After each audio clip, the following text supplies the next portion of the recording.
मैं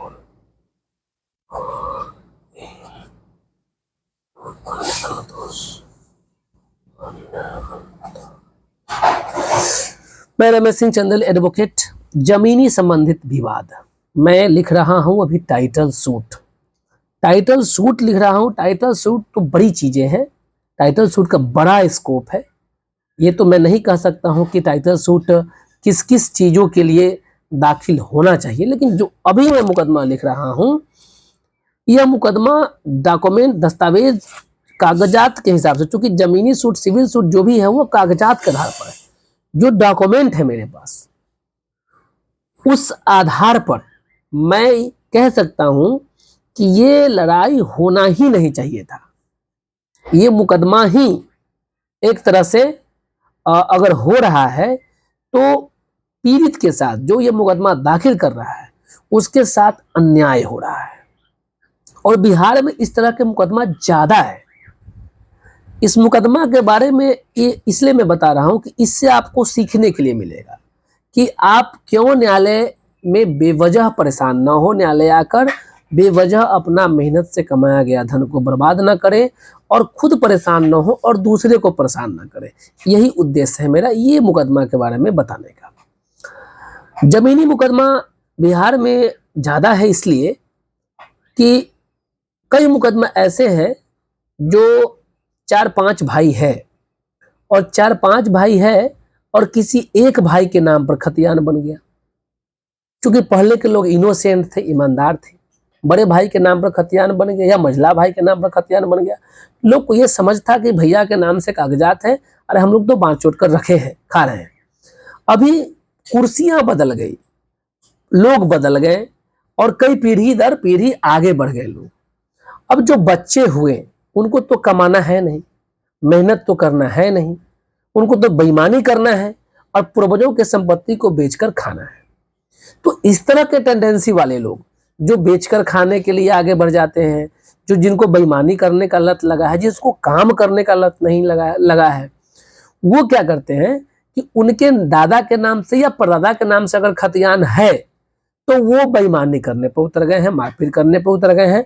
मजबूरन जो पीड़ित है उसको न्यायालय में आना पड़ रहा है क्या? एकदम क्लियर लॉ है।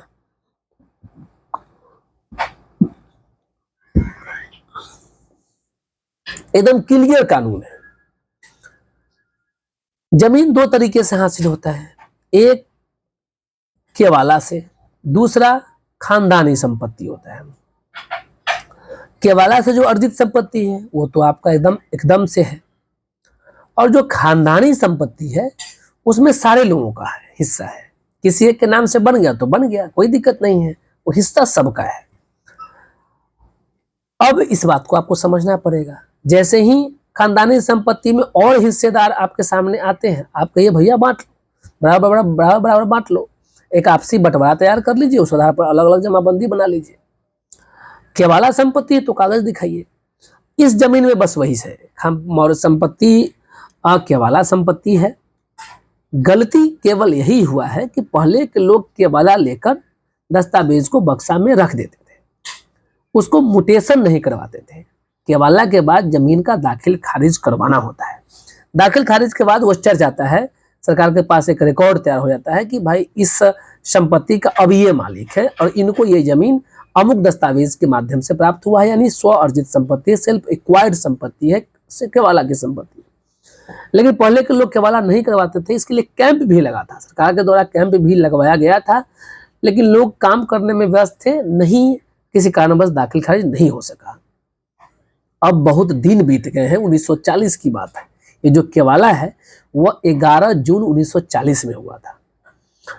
अब वही बात है, फिर वही, चूंकि मोटेशन करवाए नहीं तो संपत्ति उसी के नाम से रह गया जो उसने केवाला किया था। अब उसके कई जनरेशन आगे बढ़ गया, अब सारे लोग मानने से रहे कि नहीं भाई ये संपत्ति चूंकि मेरे नाम से खतियान है और मेरे नाम से चढ़ा हुआ है तो मेरा है। तो अब ये आदमी केवाला दिखा रहा है कि भाई केवाला है मेरे पास, आप देख लो। केवाला से भी लोग नहीं मान रहे, तो फिर अब बहुत दिन हो गया, अब दाखिल खारिज भी होने से रहा, क्योंकि 1940 और कहाँ 2025 में हम आ गए।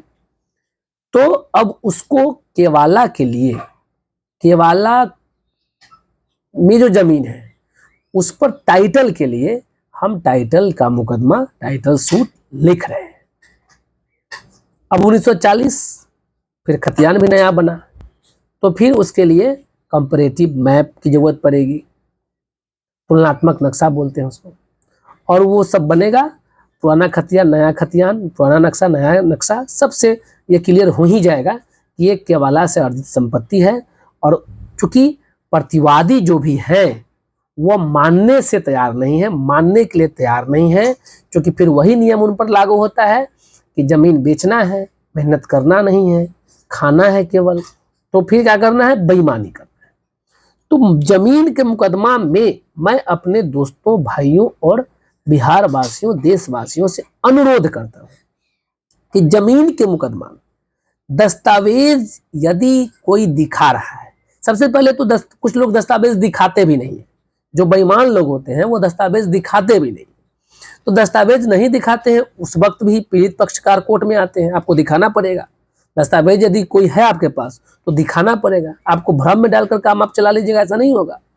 दस्तावेज दिखाइए, यदि दस्तावेज नहीं दिखा रहे हैं तो आप भी बेईमान हैं, और दस्तावेज कोई दिखा रहा है तो उस दस्तावेज को मानिए। अगर आप नहीं मान रहे हैं तो भी आप बेईमान हैं। तो बेईमान मत बनिए, बेईमान मत बनिए, क्योंकि आपको हार जाना पड़ेगा, हारना होगा। जो सत्य है उसकी विजयी होगी। और सिविल सूट तो दुनिया के सबसे आसान सूट है, क्योंकि वो डॉक्यूमेंट पर आधारित होता है। जिसके पास कागज है तो वो जीतेगा, कितना भी बड़ा वकील साहब को क्यों न रख ले, आपके पास कागज नहीं, आप नहीं जीतिएगा। कितना भी आप कमजोर वकील को क्यों नहीं रख ले, आपके पास कागज, आप जीतिएगा। इसलिए जमीन के सूट जो है, सिविल सूट जो है, वो दस्तावेज के आधार पर ही होता है। दस्तावेज जिसके पास है उसकी विजयी होगी। बेवजह बेईमान न बने, बेवजह मुकदमा में फंसकर अपना और दूसरे का समय बर्बाद न करे, अपना और दूसरे का धन को व्यर्थ न करे। जितना समय बेईमानी करने में आप लगाते हैं, जितना समय कोर्ट के चक्कर काटने में आप लगाते हैं, जितना समय कोर्ट में खर्च करते हैं, जितना धन, उतना धन और उतने समय में और ज़्यादा धन आप कमा सकते हैं, अर्जित कर सकते हैं। धन्यवाद।